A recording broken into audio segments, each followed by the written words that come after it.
Hello friends and welcome you all on my channel. ये इस ड्रामे का लास्ट एपिसोड होने वाला है, लेकिन अगर आपने अब तक इसके प्रीवियस एपिसोड्स को नहीं देखा हो देन आई सजेस्ट ज़रूर देख लें। उसका लिंक आपको डिस्क्रिप्शन बॉक्स में और कमेंट सेक्शन में भी मिल जाएगा। एंड ऐसे इंटरेस्टिंग स्टोरीज के लिए हमारे चैनल को सब्सक्राइब करना ना भूलें। Thank you.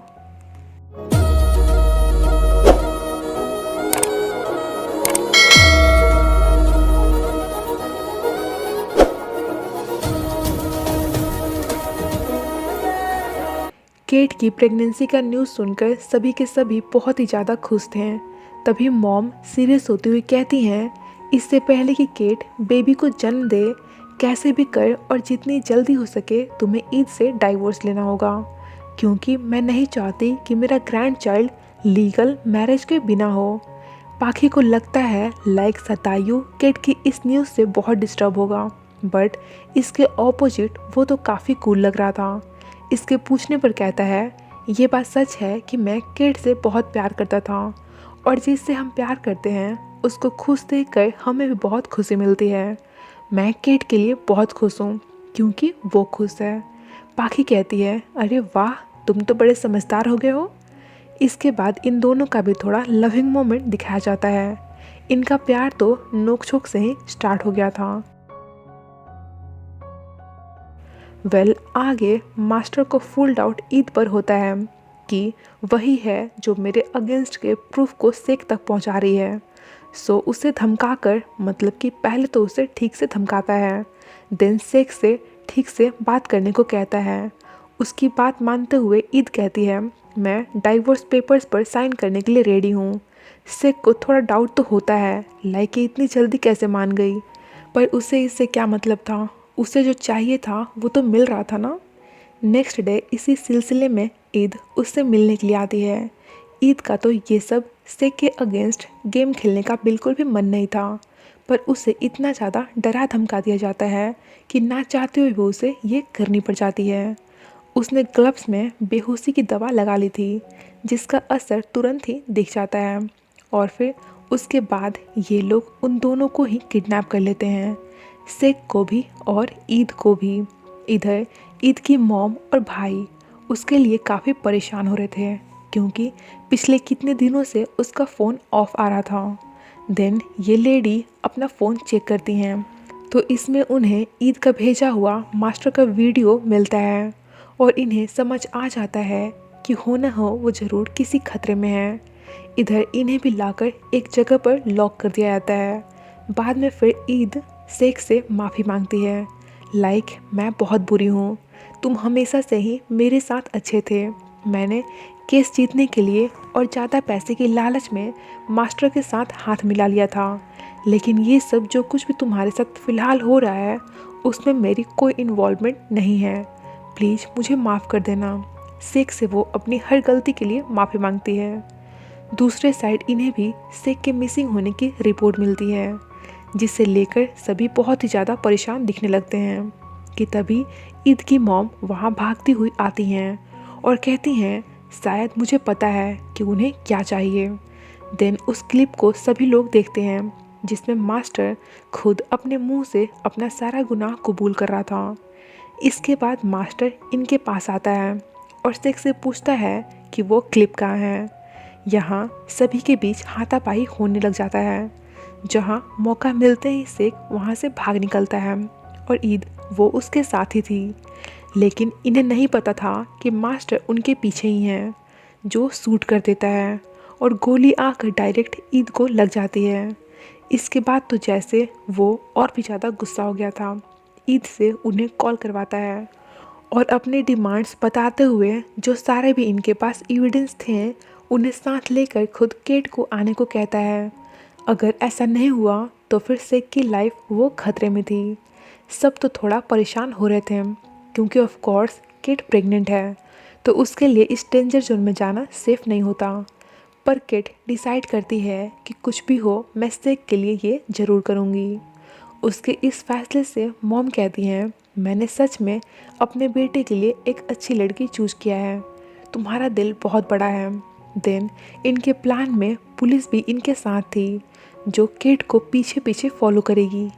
केट के पास ट्रैकर लगा हुआ था, जिससे उसका लोकेशन इन्हें मिलता रहे। सतायु भी पुलिस के साथ उसके पीछे पीछे आ रहा था। लेकिन होता ये है कि रास्ते में गाड़ियों की फेरबदल की वजह से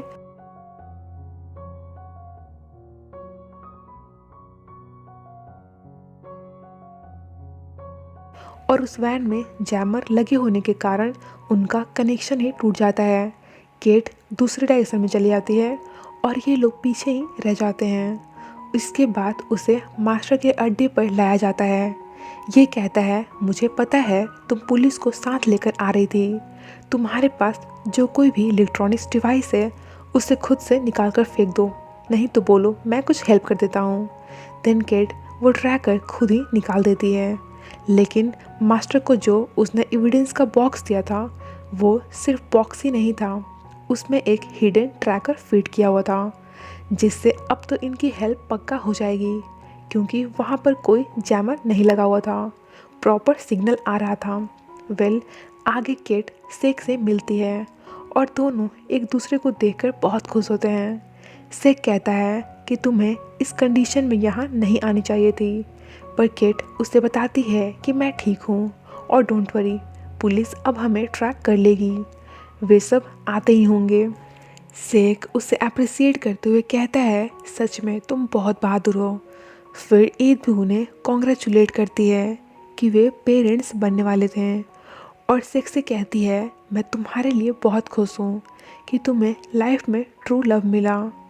इधर मास्टर जब उस पेन ड्राइव के फाइल्स को चेक करता है तो उसमें ऐसा कुछ भी नहीं था जो उसे चाहिए थी, सिर्फ उसको उल्लू बनाया गया था। इसके बाद होता ये है कि मास्टर गुस्से में आकर और अपना आपा खोकर फाइटिंग करने लगता है। इनके झगड़े के बीच ही पुलिस की सायरन सुनाई पड़ने लग जाती है, मतलब कि पुलिस वहाँ ऑलमोस्ट पहुँचने ही वाली थी। तो उससे बचने के लिए मास्टर भागने लग जाता है और किट को उसने अपने साथ ही रखा था। इधर पुलिस पहुंचकर सारे एरिया को अपने अंडर में ले लेती है। दूसरे साइड अब ये तीनों एक दूसरे के आमने सामने थे।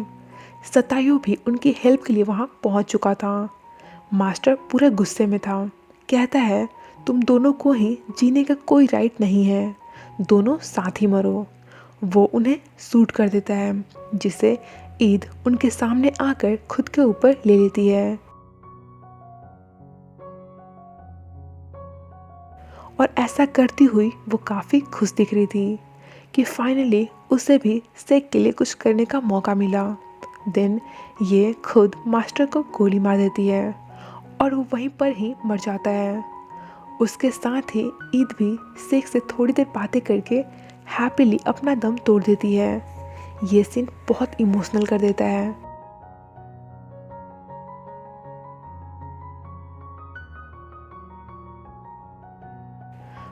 आगे ये लोग सेफली घर वापस आ जाते हैं और दोबारा से इनके फैमिली का रीयूनियन हो जाता है।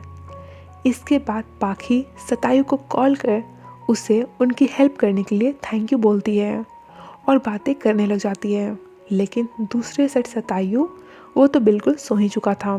इस पर इससे हंसी आती है और वह हिम्मत जुटाकर उससे आई लव यू बोल देती है, बोलकर जस्ट फ़ोन कट कर देती है। लेकिन सतायु ने उसकी ये बात सुन ली थी और उसका रिएक्शन आप खुद ही देख लो। सेक की जो मॉम है वो ईद की मॉम को कुछ पैसे देती हैं एंड कहती हैं कि ईद ने जो मेरे बेटे के लिए अपनी जान दी है उसे मैं कभी नहीं भूलूंगी, तो अब से मेरी रिस्पॉन्सिबिलिटी बनती है कि सारी उम्र आपकी केयर करूं। आज सतायु का बर्थडे था तो सभी उसे बारी बारी से विश करते हैं, लेकिन जैसे ही केक कट करने की बारी आती है तो इन सभी ने मिलकर उसके लिए कुछ बड़ा और बहुत अलग सा ही सरप्राइज प्लान किया हुआ था, जो थी पाखी। पाखी वहाँ पर आती है और उससे बर्थडे विश करती है। इधर ये सब बहुत खुश हो रहे थे, लाइक इनका प्लान काम कर रहा है। फिर बातों ही बातों में सतायु के मुंह से निकल जाता है कि मैं तुम्हें पसंद करता हूँ। पाखी वॉज लाइक क्या? सतायु कहता है, देखो ऐसा लुक मत दो, मैंने रात को सुन लिया था जो तुमने मुझसे आई लव यू बोला था। पाखी उससे कुछ पॉजिटिव ही रिएक्ट करना चाह रही थी, पर इसे क्या लगता है कि वो कहीं ना बोल दे। सो कहता है, अगर तुम्हें कुछ भी गलत लगे तो मुझे थप्पड़ लगा सकती हो, और कहकर उसे जस्ट किस कर लेता है। इधर इन सभी का रिएक्शन भी देखने लायक था। सतायु वेट कर रहा था कि अब तो उसे थप्पड़ खाने को ज़रूर मिलेगा, पर पाखी ऐसा नहीं करती है।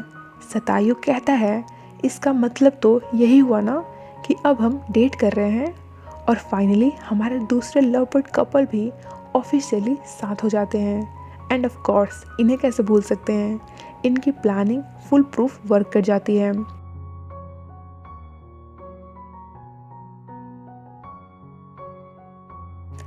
नेक्स्ट हमें सतायु के बर्थडे के लिए सभी को फुल रेडी दिखाते हैं, पर केट को सब पर शक हो रहा था, लाइक सभी इतना ज़्यादा रेडी क्यों हुए हैं। देन हमें उनका वही गेम दिखाया जाने वाला होता है जो ये बचपन में खेलते थे, जहाँ से इस शो की शुरुआत हुई थी। उसका भाई अपने प्रिस्ट के पोजीशन में आ जाता है। तभी सतायु की वहाँ पर एंट्री होती है, जो कह रहा होता है कि इस बार मैं बचपन की तरह तुम्हारे साथ शादी नहीं करूँगा, क्योंकि मैंने ऑलरेडी अपनी गर्लफ्रेंड बना ली है। केट कहती है, डोंट वरी, अब तो मैं भी तुम्हारे साथ शादी नहीं करूँगी। सब कुछ बिल्कुल एक रियल मैरिज की जैसी ही प्लानिंग लग रही थी, बट केट को इसका कुछ भी पता नहीं था। देन फाइनली ग्रूम की एंट्री होती है, जो कि ऑफ कोर्स अपना हीरो सिख ही था, और यहाँ इनकी रियल शादी हो रही थी, जो कि केट के लिए एक बड़ा सा सरप्राइज़ था। सारे लोग वेन्यू पर पहुँच चुके थे, एंड देन सबके सामने ये लोग एक दूसरे का साथ और हमेशा केयर करने का प्रॉमिस करते हैं, और फिर शादी के बंधन में बंध जाते हैं। फ्लावर बुके फेंकने की बारी आती है तो उसे सतायु कैच करता है और कहता है कि अगली बारी हमारी है, आप सबको आना होगा। मिसेस मैरिसा इन्हें देखती हैं, पर वो अपनी बेटी के लिए खुश थीं। इनफैक्ट कि सभी लोग ही काफ़ी खुश थे। एट लास्ट सारे इस हैप्पी मोमेंट को कैप्चर करते हैं और साथ में बहुत बहुत खुश दिखते हैं। एंड यहीं पर ही हमारे इस ब्यूटीफुल ड्रामे का दी एंड हो जाता है। आई होप आपको ये स्टोरी और इनकी केमिस्ट्री पसंद आई हो। तो जल्द ही मिलते हैं आपके साथ किसी डिफरेंट ड्रामे के हिंदी एक्सप्लेनेशन के साथ। Till then be happy, healthy and safe. Thank you so much for watching explanation. Take care, bye.